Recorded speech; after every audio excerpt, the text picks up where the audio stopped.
Hi guys, I'm Krissy, and this was my self-converted bus, but I ripped everything out and did a demo on it. Why I did that was I originally did not take the ceiling down, insulate it, put up my own ceiling.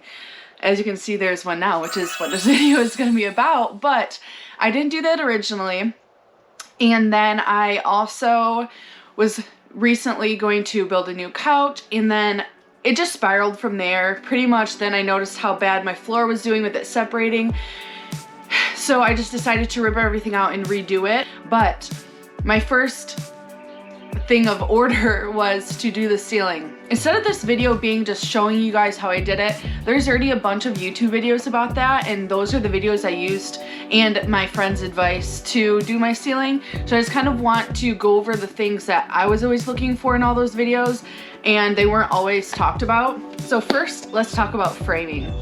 I framed with 2x2s along the ribs, just like you see a lot of people doing. Yes, it was a pain in the butt to do, and it was hard, and so that's why I started drilling 2 screws into each board, and I just knew me doing it by myself, it was just too much, and I tried doing it with just the one in the middle, and that actually was perfectly fine. The board wasn't moving. It did take a lot of trial and error for this to get my process going and to kind of get my groove. You need a drill bit that is strong enough to go through that steel of that rib of the bus frame, and I didn't have one, and I'm quite a ways from a big town with all that stuff, so I just worked with what I had. So what I ended up doing, I'm not saying this is like the most professional way to do it, but I took my screws, and I also will show the screws that I used right here. They are the self-drilling, and I did do the metal to metal screws instead of the wood to metal because I've used the wood to metal self-drilling screws before, and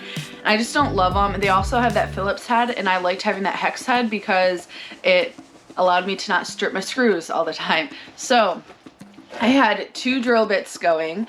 I would screw in the screw to the wood, put it up to the metal so it would make a point on the metal of where I needed to pre-drill my hole, take my other screwdriver with my drill my hole, glue my board, take the drill, screw it into the rib. So that's what I did. So pretty much you're pre-drilling and you're screwing the self-tappers into the wood as you glue the back of that wood. So that's why I only drilled 1 screw into the boards for the most part for one, because it was a time saver and an energy saver for me, and I guess a material saver, but also because I glued the back of the board and my boards were not moving without that glue anyway, so I know they're gonna be perfectly fine. So I have a 5-window bus. I insulated it with Havelock wool.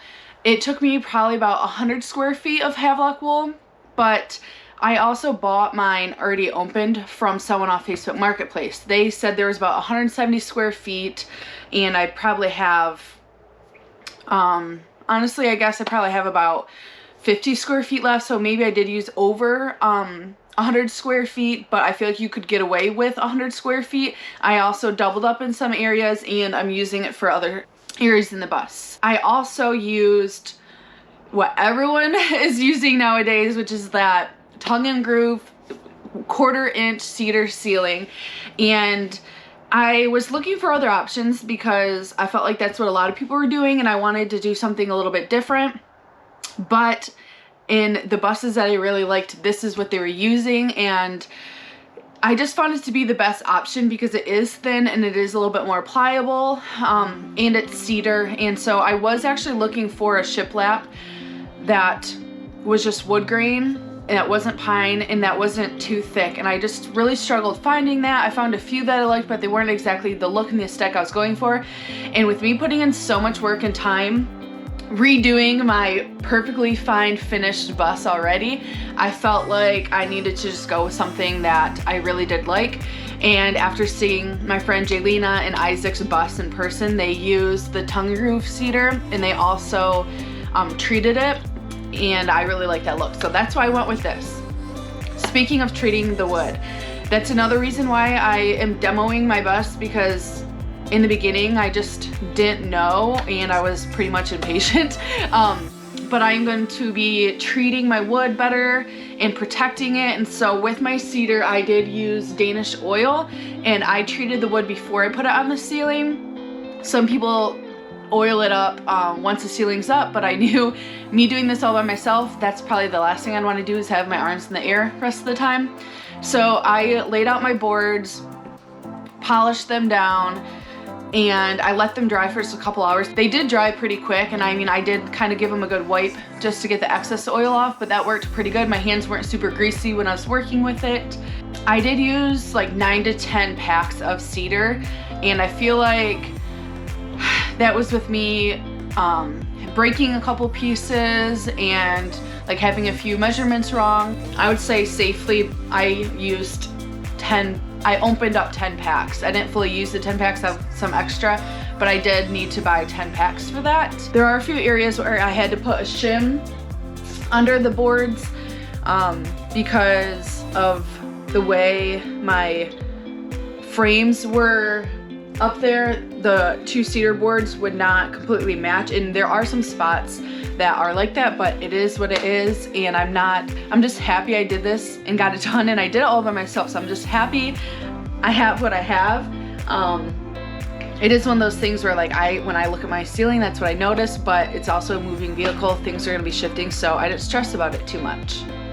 But yeah, I think my big tips are to just really set yourself up for success from the beginning, have a good system going, make sure the first few boards are perfectly straight. I did start on the side and move my way over. I didn't start in the middle. And I think that's about it. But I really like the way it turned out, and it smells great in here. And I think putting the oil on it before really helped. Yeah, but I'm happy with the way it turned out.